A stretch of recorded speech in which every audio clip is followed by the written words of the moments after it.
Olá, assinante do Band News, está começando agora a coluna Giro Business. Na minha companhia, o CEO da Movida, Renato Franklin. O tema da semana, o setor de locação de veículos. Renato, eu queria promover aqui uma relação entre a frota que existe hoje no Brasil, uma frota de aproximadamente 46 milhões de veículos, versus a economia compartilhada, os carros compartilhados, não menos importante, os motoristas de aplicativo.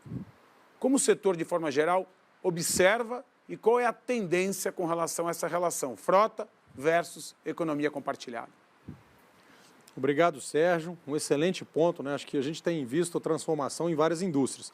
E a indústria automotiva passa por uma transformação muito forte e que ninguém sabe exatamente como vai terminar, né? Mas o que a gente vê de tendência?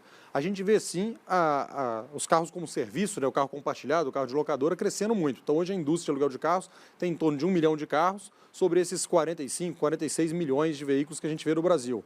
Essa indústria cresce mais ou menos 25% ao ano e chegou aí os carros de aplicativos que hoje já representam quase 600 mil carros. Então, se você vê, assim, a tendência natural é o carro ir como serviço, mudança de hábito, né? Aqui no Brasil não pegou o leasing, então lá fora 50% a 70% da frota de pessoa física é o leasing. A gente tem um aluguel mensal para pessoa física que eu chamo que é o leasing melhorado, né? Um leasing com mais serviço, com mais comodidade, com carro reserva, esse tipo de coisa. Eu acredito que esse setor vai continuar crescendo bastante e acho que a gente deveria ter, o ponto é definir o prazo, é muito difícil, né? Se é 5, 10 anos, hoje em dia é muito difícil prever, mas deveria ter quase 25% dessa frota como serviço, eu acredito, em 5 a 10 anos. Então tem muito espaço, muita coisa para se fazer, mas é um setor com fundamentos muito sólidos e positivos. De fato, uma tendência que deve se dar quando se percebe, por exemplo, o consumo per capita de carros hoje no Brasil. Estou me referindo a um veículo para cada 4,8 habitantes.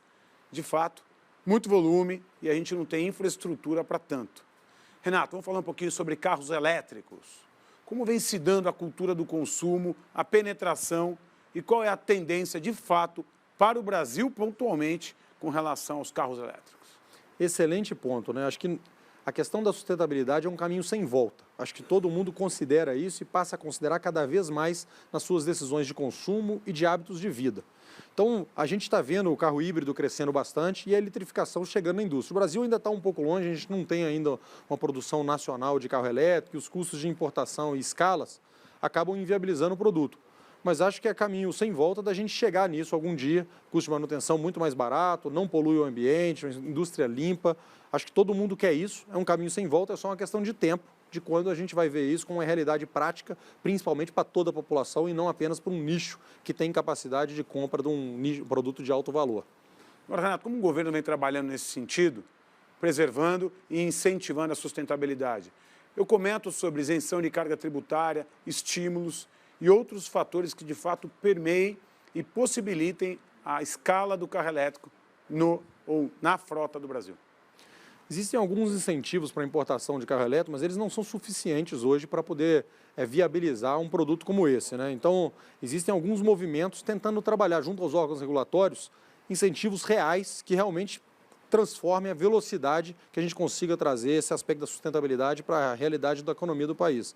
A Movida se certificou recentemente, né, como empresa B, e o movimento B é um movimento que está tentando criar, e já criou em vários países, está agora no Brasil trabalhando essa pauta, de criar uma empresa B, ou seja, a empresa que faz bem para o planeta, ela teria diferentes condicionantes aí do ponto de vista legal, fiscal, tributário, para poder a gente fazer mais bem e contribuir para uma sociedade mais justa e mais sustentável.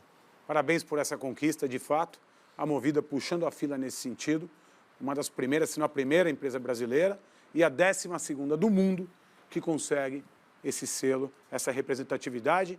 Este é Renato Franklin, CEO da Movida. O tema da semana na coluna Giro Business, o setor de locação de veículos.